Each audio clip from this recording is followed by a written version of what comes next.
Okay, so we're going to take the carburetor off it to up. I have had this off.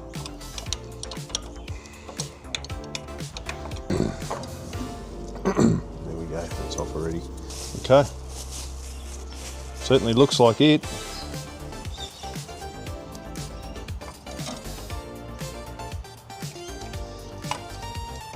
Apply the choke, get that lever up a bit. And that one's fairly easy too because it's on top there. So the hardest bit now is going to be getting the cotter pins in both of those.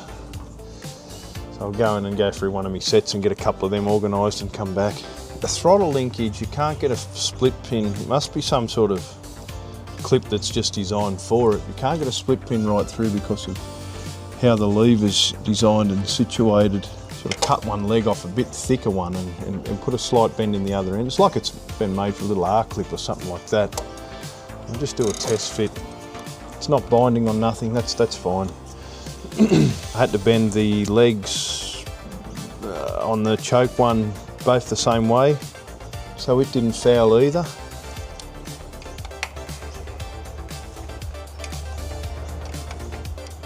A gasket.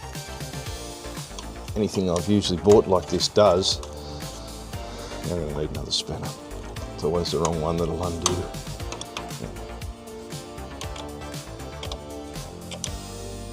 Just drop it down, let it hang off the linkages there, that won't hurt. Pop that off. Still enough grease on the carby and the manifold to make the seat nicely. Bender in, she's not rubbing on that choke linkage, which it was, it's not now.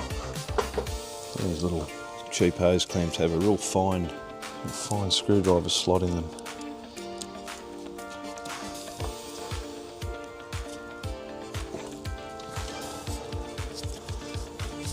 Too much tail on a clamp looks a bit ugly, but I'll turn this one on a bit of an angle because the tank, the bloke's out on his Harley this morning with the sound of it.